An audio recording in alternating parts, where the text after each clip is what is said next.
Hello everyone, welcome to my channel H D Orion.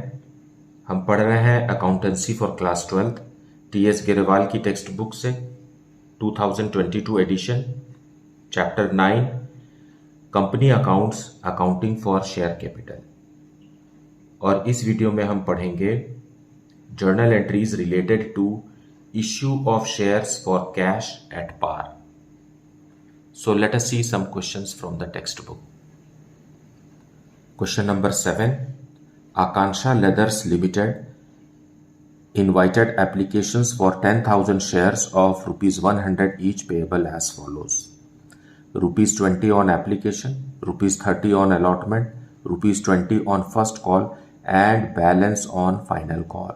So balance amount जो है वो second and final call में है 100 rupees का per share है।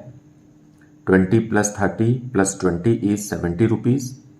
सो 100 रुपीज़ बनाने के लिए फाइनल कॉल कितने का रहेगा? 30 रुपीज़ का रहेगा। Okay, all the shares were applied and allotted, all the money was duly received, you are required to journalise these transactions. Now ये जो क्वेश्चन है इसके जो जर्नल एंट्रीज है वही बेसिक एंट्रीज है इस चैप्टर का। फाइन। और अगर आपने इन 8 एंट्रीज को समझ लिया तो आपको लगभग ये चैप्टर समझ में आ गया। Fine. So let us see the journal entries related to this. So let me explain question number 7 for you. Akansha Leathers Limited के पास 10,000 शेयर्स है। 10,000 शेयर्स और ऑफ रुपीज 100 ईच, और हर शेयर कितने का है? 100 रुपीज का है। सो इशूड कैपिटल कितना हो गया? 10,000 into 100 that is equal to 10 lakh rupees का हो गया। फाइन। इतने रुपीस का शेयर कंपनी इश्यू कर रही है पब्लिक को, और पब्लिक ने सब सब्सक्राइब भी कर दिया है और पूरा का पूरा पैसा दे भी दिया। लेकिन ये जो 100 रुपीज है, 100 रुपीज को for the convenience of the investor इसे कंपनी इंस्टॉलमेंट में मांग रही है। फाइन। 20 रुपीज़ ऑन एप्लीकेशन, जैसा कि क्वेश्चन में लिखा है वैसा ही समझना हमें। ऑन एप्लीकेशन, सो एप्लीकेशन क्या है? एप्लीकेशन वो है जो एप्लीकेशन फॉर्म के साथ इन्वेस्टर कंपनी को बताता है कि मुझे कितने शेयर चाहिए। तो उस फॉर्म के साथ कंपनी ने 20 रुपीज़ मांगा है जो कि कैपिटल का ही हिस्सा है। ये 100 रुपीज़ जो है ये कैपिटल का ही हिस्सा है। फाइन। इसका 20 रुपीज़ एप्लीकेशन के साथ देना है। फिर क्वेश्चन में लिखा हुआ है 30 rupees on allotment, so rupees 30 on allotment. So जो सेकेंड इंस्टॉलमेंट कंपनी मांगती है उसे हम कहते हैं अलॉटमेंट मनी। क्यों कहते हैं इसे? क्योंकि इससे इन्वेस्टर को पता चल जाता है कि जितने का आवेदन उसने किया है, जितने शेयर्स खरीदने का, वो उसको मिला कि नहीं। फाइन। मान लीजिए किसी व्यक्ति ने 100 शेयर्स के लिए एप्लीकेशन भेजे, तो 100 इंटू 20 रुपीज़ के हिसाब से उसने एप्लीकेशन मनी फॉरवर्ड किया। लेकिन ये तो सिर्फ एक एप्लीकेशन है, कंपनी ने उसे कितने शेयर्स अलॉट किए हैं यह भी पक्का नहीं है। तो जब पक्का हो जाता है तो अलॉटमेंट मनी मांगा जाता है। फाइन। जब उसको मांगे गए शेयर्स में से कितने शेयर्स मिले ये पता चलता है और सेकेंड इंस्टॉलमेंट देना पड़ता है, तब वहां पर हमें पता चलता है इन्वेस्टर को कि उसे कितने शेयर्स अलॉट हुए। 100% भी हो सकते हैं, आधे भी हो सकते हैं, 10 कम भी हो सकते हैं, कुछ भी हो सकता है। फिर रिमेनिंग मनी में से company how much? 20 rupees on first call. Fine.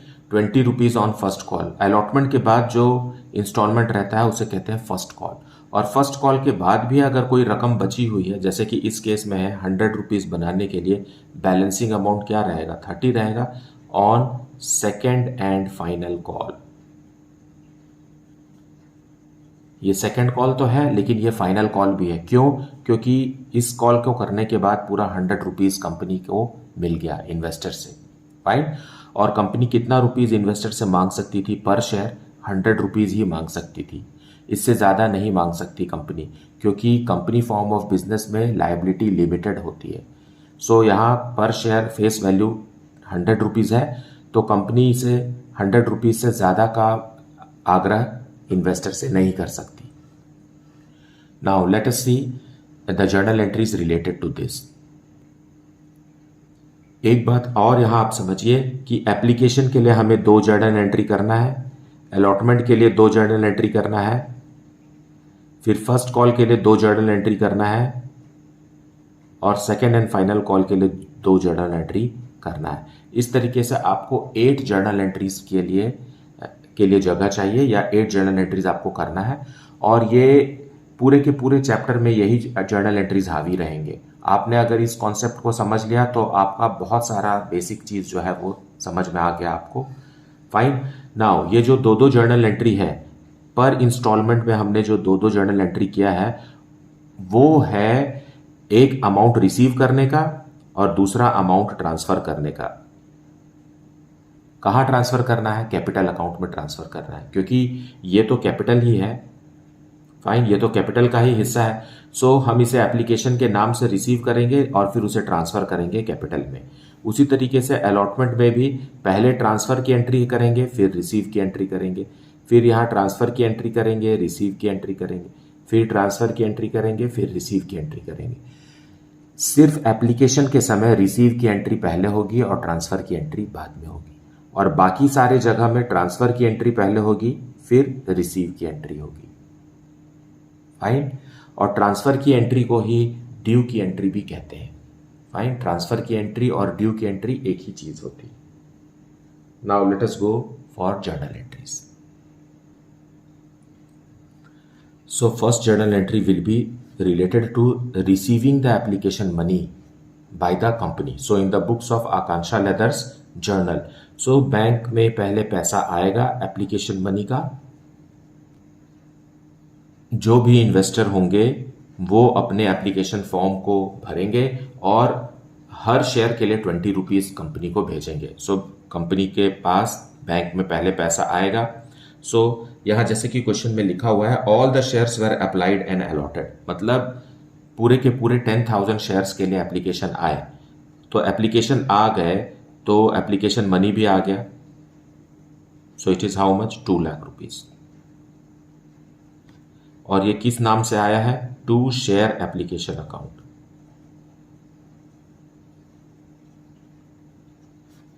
$2 lakh. Fine. So this is the first journal entry जिसमें रिसीव की एंट्री है, money received, being application money received.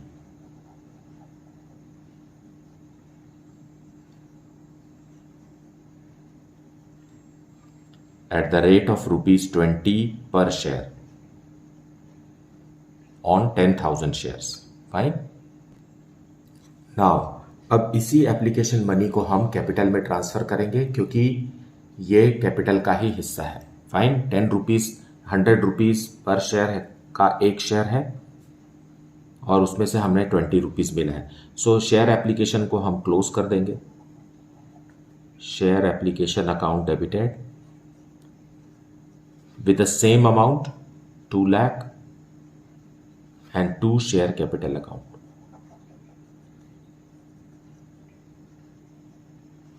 Rupees 2 lakh being transferred to capital account.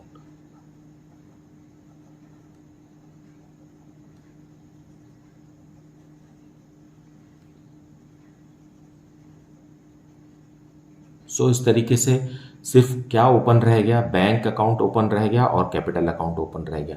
मतलब bank account debit balance है, मतलब जो कि assets में तो दिखाई देगा, और शेयर कैपिटल एक लायबिलिटी है, ये क्रेडिट बैलेंस, सो ये लायबिलिटी में दिखाई देगा। So assets and liabilities are equal, है ना। In every stage you will find this combination. ये हुआ second journal entry. Now let us see the third journal entry related to allotment of shares. Now application आ गया, अब company का काम है कि अलॉट करना। अलॉट करना मतलब शेयर होल्डर्स को शेयर्स प्रदान करना, मतलब उन्हें देना, उनके नाम पर लिख देना। फाइन। जितने भी शेयर्स एप्लीकेंट अप्लाई करता है, जरूरी नहीं है कि वो सारे के सारे शेयर्स अलॉट हो जाएं उसे, मतलब उसे मिल जाए। कई बार कम शेयर्स भी अलॉट होते हैं, लेकिन इस केस में पूरे के पूरे शेयर अलॉट हुए हैं। सो हम पहले ड्यू की एंट्री करेंगे। ये जो ट्रांसफर की एंट्री है इसे ही ड्यू की एंट्री कहा जाता है। Fine. So share allotment account debited, share allotment account debited to share capital account.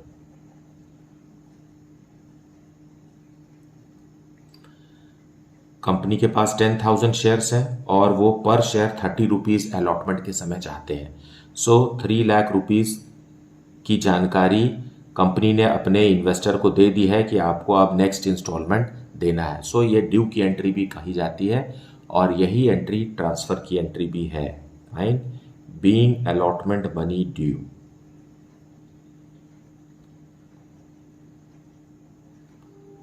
at the rate of rupees 30 per share due.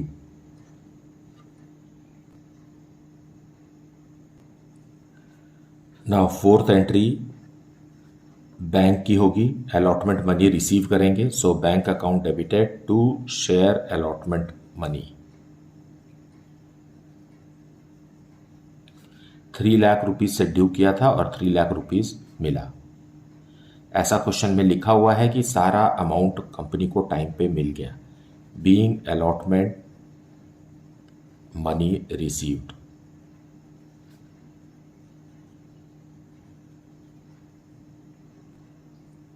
Now fifth entry में हम फर्स्ट कॉल ड्यू करेंगे। Fine, allotment तक का amount मिल गया। अब जब भी company first call due करेगी, अपने इन्वेस्टर्स को वो लेटर लिख करके बताएगी कि इस तारीख तक आपको नेक्स्ट इंस्टॉलमेंट देना है, तो हम उसकी एंट्री करते हैं। Fine, so share first call account debited to share capital account. Now अभी भी हमारे पास 10,000 शेयर्स है और फर्स्ट कॉल जो है वो 20 रुपीज़ का है। सो 2 लाख रुपीज़ फर्स्ट कॉल के समय कंपनी को मिलना चाहिए।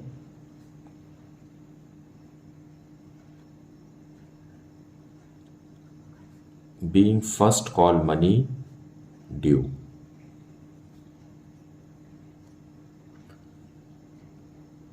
सो वीडियो को पूरा देखा कीजिए, एक्सप्लेनेशन को भी अच्छे से सुना कीजिए। ये बहुत ही इंपॉर्टेंट पार्ट है इस चैप्टर का, जो कुछ भी हम अभी पढ़ रहे हैं। Fine, now sixth journal entry will be related to ये जो ड्यू किया गया है फर्स्ट कॉल, ये कंपनी रिसीव करेगी। Fine, so bank account will be debited. Bank account debited to share first call.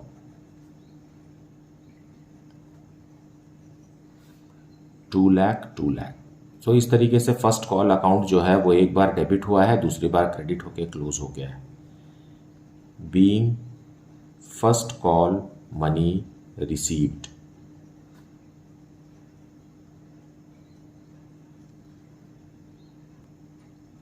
Now अब बच गया सेकेंड कॉल। अब हम सेकेंड कॉल ड्यू करेंगे और अमाउंट रिसीव करेंगे। That is the seventh entry. Fine, so share second and final call. क्योंकि इसके बाद कोई भी कॉल वाजिब नहीं है ना, पूरा का पूरा 100 रुपीज़ पर शेयर रिसीव हो जाएगा कंपनी को। So second and final call account debited to share capital account. 10,000 shares पर फाइनल कॉल 30 रुपीज़ का है। सो इस तरीके से 3 लाख रुपीज़ कंपनी ने अपने शेयर होल्डर्स को बताया और 3 lakh rupees due. Being final call money due.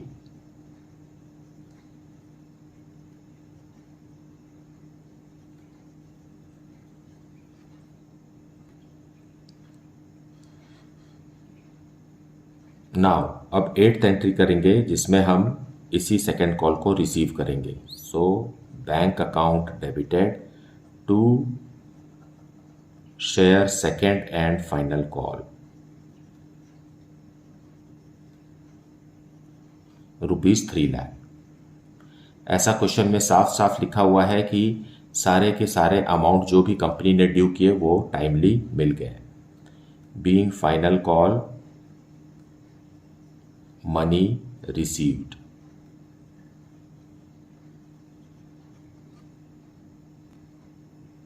So that was the last entry for this question. Now यहां क्वेश्चन में लिखा हुआ है कि shares are issued for cash at par.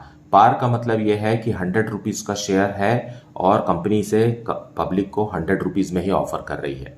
Fine, न कम न ज़्यादा, तो इसे हम कहते हैं कि इश्यूड एट पार। फाइन, एक और कंडीशन होती है जब शेयर जो इशू होता है वो एट प्रीमियम होता है। मतलब फेस वैल्यू से ज़्यादा का अमाउंट कंपनी इन्वेस्टर से डिमांड करती है। फाइन। जैसे कि 100 रुपीज़ का शेयर है और कंपनी कह रही है कि आपको 110 रुपीज़ में खरीदना होगा, तो 10 रुपीज़ जो एक्स्ट्रा है वो प्रीमियम का पैसा है। लेकिन यहाँ 100 रुपीज़ का शेयर को कंपनी ने 100 रुपीज़ में ही इन्वेस्टर्स को दिया, तो इसे हम कहते हैं कि issue of shares at par.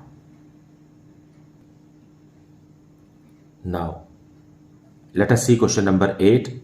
National Textiles Limited was registered with an authorized capital of rupees 3 lakh divided into 3000 shares of rupees 100 each, which were offered to the public. Amount payable as rupees 30 per share on application, rupees 40 per share on allotment, and rupees 30 per share on first and final call. Now, national textile limited के पास authorised capital ₹3 lakh का है, जो कि 3000 shares में divided है, और इन पूरे 3000 shares को कंपनी पब्लिक को ऑफर कर रही है और पर शेयर 100 रुपीज़ का है। ओके, और इसे कंपनी 3 इंस्टॉलमेंट्स में ले रही है। फर्स्ट इंस्टॉलमेंट एप्लीकेशन के साथ देना है, इसलिए ये एप्लीकेशन मनी 30 रुपीज़ का है। सेकेंड है अलॉटमेंट मनी 40 रुपीज़ का, और बाकी बचा जो है वो फर्स्ट एंड फाइनल कॉल में, क्योंकि ये पूरा 100 रुपीज़ हो जाता है 30 + 40 + 30, इसलिए अब ये फाइनल कॉल है। फर्स्ट कॉल ही फाइनल कॉल है। ज़रूरी नहीं है कि सेकंड कॉल हो या थर्ड कॉल हो, है ना। ये भी ज़रूरी नहीं है कि अलॉटमेंट के बाद फर्स्ट कॉल भी हो, है ना। अगर पूरा 100 रुपीज़ कंपनी मांग चुकी है तो that will be the final call. Okay, now these shares were fully subscribed and all money was duly received. Prepare the cash book and journal. So यहाँ पर कंपनी ने 3000 शेयर्स पब्लिक को offer किया और सारे के सारे शेयर्स पब्लिक ने सब्सक्राइब कर लिए। Now it has been subscribed by 100% by the public. Fine, but what is special in this question is that prepare cash book, हमें कैश बुक भी बनाना है और जर्नल भी बनाना है। Fine, so let us see the solution. And one more thing is that the shares are issued at par. At par means 100 rupees per share is offered to the public for rupees 100. Fine, there is no discount or premium. अगर 100 rupees का share को ज़्यादा रुपए में बेचती company, जैसे 110 rupees, सो वो premium होता। तो 100 रुपीज़ का शेयर है और कंपनी ने पब्लिक को 100 रुपीज़ में ही ऑफर किया है, तो इसे हम कहते हैं issue of shares at par. Fine, so let us see the solution.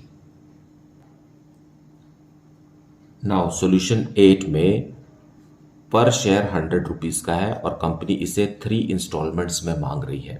First instalment is of rupees 30 per share, 30 per share. Second instalment is rupees 40 per share, and third instalment is rupees 30 per share. तो पूरा हो गया ना 100 rupees. Fine, इसलिए ये जो application money है, फिर होगा अलॉटमेंट मनी, फिर होगा फर्स्ट एंड फाइनल कॉल। अब सेकेंड एंड फाइनल कॉल नहीं हो सकता क्योंकि पूरा का पूरा 100 रुपीज़ कवर हो गया, और 100 रुपीज़ के शेयर को कंपनी 100 रुपीज़ में ही इशू कर रही है, तो ये हुआ issued at par, PAR, par. Fine. Now let us see the journal entries related to this.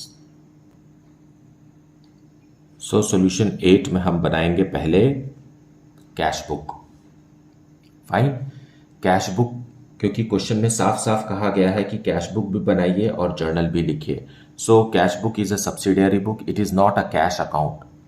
Fine, cash account जो होता है वो जर्नल एंट्रीज पर बेस्ड होता है, लेकिन cash book is a subsidiary book, वो सेपरेटली मेंटेन होता है, और जो ट्रांजैक्शन को हम कैश बुक में नहीं लिख सकते हैं या किसी सब्सिडियरी बुक में नहीं लिख सकते हैं, उसे हम जर्नल प्रॉपर में लिखते हैं। सो यहाँ आप क्लास 11th का कॉन्सेप्ट याद रखेंगे, है ना। सो कैश बुक में it is what, it is a real account, debit what comes in and credit what goes out. So यहाँ पर कितने शेयर्स हैं, 3000 शेयर्स हैं, और एप्लीकेशन के समय में 30 रुपीज़ पर शेयर कंपनी ले रही है, और शेयर कौन सा है, शेयर ही है बस। Fine, so 2 share application.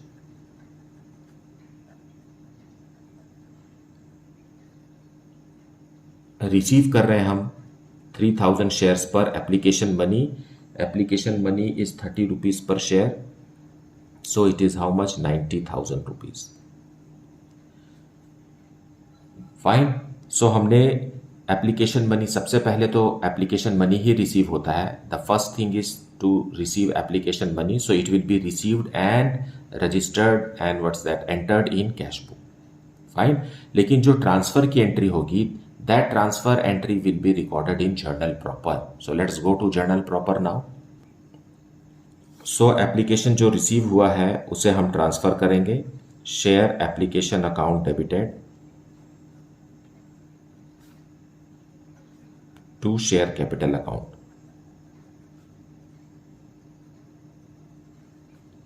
और ये भी सेम अमाउंट का रहेगा. 3000 इंटू 30 दैट इज 90,000 रुपीज.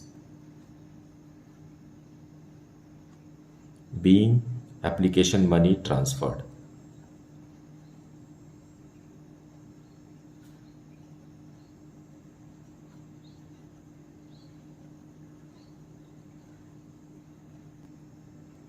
अब अलॉटमेंट मनी ड्यू करने की बारी आई. देखिए अलॉटमेंट है, एप्लीकेशन का दोनों एंट्री हो गया. अब अलॉटमेंट की दोनों एंट्री करेंगे.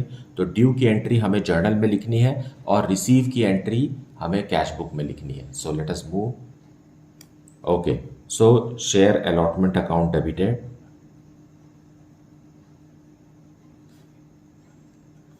To share capital account.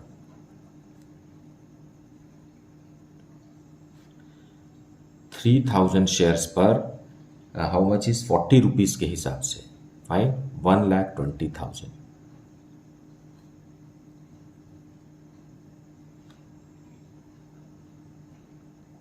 Being allotment money due.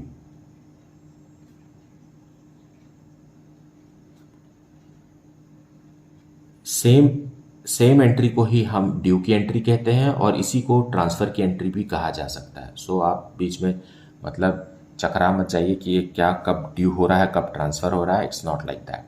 Fine. The due entry is the same transfer entry. Now we will receive this due amount in cash book. So in cash book we will receive to share allotment account. Fine. 3000 shares पर 40 rupees allotment का due हुआ था, मतलब 1,20,000 वो company ने receive कर लिया. Now to make the first and final call due हमें फिर से जर्नल में जाना है.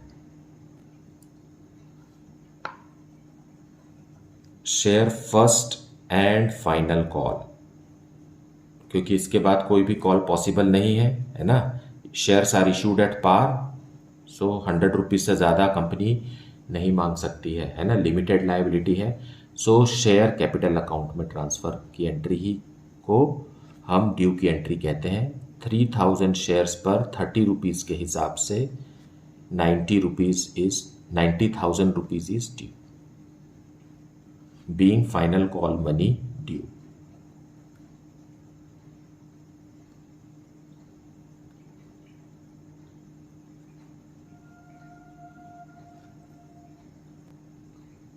सो this is the last journal entry. ये जो जर्नल एंट्री में हमने अमाउंट ड्यू किया है इसे रिसीव करेंगे कैश बुक में. So here we will write to share first and final call.